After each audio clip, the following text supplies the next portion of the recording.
دا د 2008 خبره ده چې کله د ډاکټر شیرزمان سیماب صاحب په سرپرستۍ کې مونږ یو مشاعره را جوړه کړه او په هغې کې ما خپل کلام واورولو. زه واپس راتلم نو عباسین یوسفزي صاحب ما ته اشاره وکړه.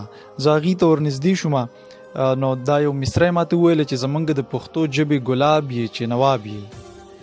زه را روان شوم او ډاکټر شیرزمان سیماب صاحب هم خیال ونه په دغه حواله یې ما ته اشاره وکړه. زه هغې ته ورنږدې شوم نو ما نه یې تپوس وکړو چې یاره عباسین صاحب څه وایي. نو ما ورته وویل چې هغه وایي چې زمونږ د پښتو ژبې ګلاب یې چې نواب یې. نو سیماب صاحب دغه مصره ځان سره ولیکله او بیا وروستو ما ته دغه پوره نظم راکو چې ډېره زیاته مننه یې کوم او دا خواږه لفظونه زما په حواله باندې رایوځای کړه چې زما د زړه د هر یو سوال جواب یې چې نواب یې. زما د زړه د هر یو سوال جواب یې چې نواب یې. په خپله لاساني یې لا جواب یې چې نواب یې. لفظ دې د الفت او د وفا په میو مست دی.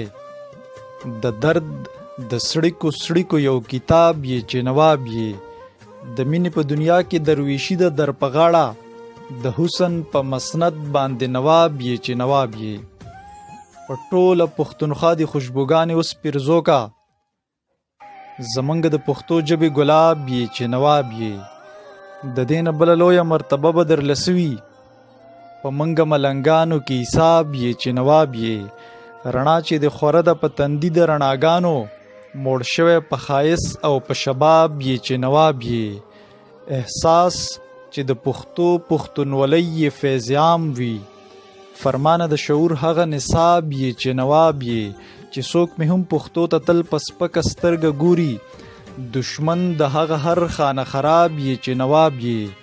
زه هم بې قرارۍ د زړه د برمه یم پرېستلی. ته هم لکه زما غوندې سیماب یې چې نواب یې.